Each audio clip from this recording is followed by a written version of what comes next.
Hi అండి, బాగున్నారా? మేమైతే బాగున్నాము. మీరు బాగుండాలని మనస్ఫూర్తిగా కోరుకుంటూ ఈరోజు మనము నల్ల ఉద్దులతో లడ్డూలు ఎలా చేసుకోవాలో చూసేద్దామా. చాలా ఈజీగా అయ్యే లడ్డూలండి. పిల్లలు పెద్దలు అందరూ తినొచ్చు. మన ఆరోగ్యానికి చాలా మంచిది, బలాన్ని ఇస్తుంది. చూసారా, 1/4 కేజీ నల్ల ఉద్దులు తీసుకున్నాను. ఒక అర గ్లాసు అంటే ఒక 100 గ్రాముల పైన ఉంటుందండి, 100 గ్రాములు ఉంటుంది. ఉప్పుడు బియ్యం తీసుకున్నాను, బుడ్డ బియ్యం తీసుకున్నాను నేను.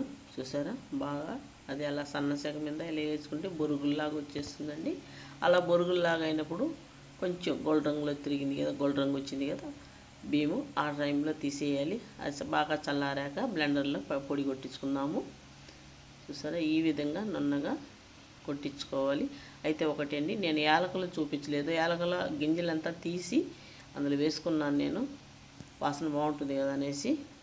పొట్టు వేయాల, ఎందుకంటే పిల్లలకి ఇస్తాం కదా, పొట్టు తీసి తినలేరు కాబట్టి ఆ గింజలు మాత్రమే తీసి వేశాను. కొద్దిగా మొత్తమాటి పప్పు తీసుకున్నాను, కొద్దిగా టెంకాయ తీసుకున్నానండి. అదైతే సన్నగా పొడి చేసుకున్నాను, ఇది తురుముకున్నాను. చూడండి, ఈ విధంగా చేసి అది కూడా అందులో వేసి కలుపుకుందాం అనేసి.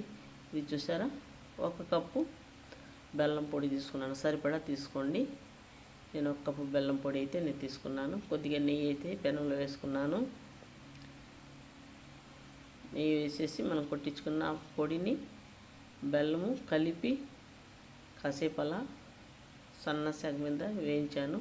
ఎందుకంటే అప్పుడు బెల్లం కరుగుతుంది కదా, కరిగినాక అది ఉండలు లడ్డూలు పట్టుకునేదానికి బాగుంటుంది. అందులోనూ కొంచెం నేను ఆ పొడి అందులో వేసుకున్న టెంకాయ మొత్తం ఆడిపప్పు, అలాగే కొంచెం పాలు అయితే నేను పోసుకున్నానండి, ముద్దగా రావాలి అనేసి.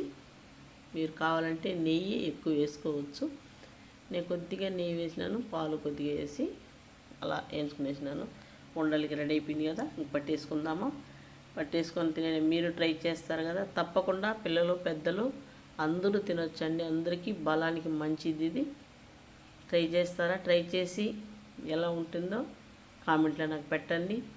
అదేవిధంగా ప్లీజ్ నా ఛానల్ ఆదరిస్తారని నేను మనస్ఫూర్తిగా కోరుకుంటూ వీడియోలు పెడుతున్నాను. ప్లీజ్ అండి, నా ఛానల్ని లైక్ చేయండి, షేర్ చేయండి, అలాగే సబ్స్క్రైబ్ చేయడం మాత్రం మర్చిపోకండి. ప్లీజ్ ఫ్రెండ్స్కి షేర్ చేయండి.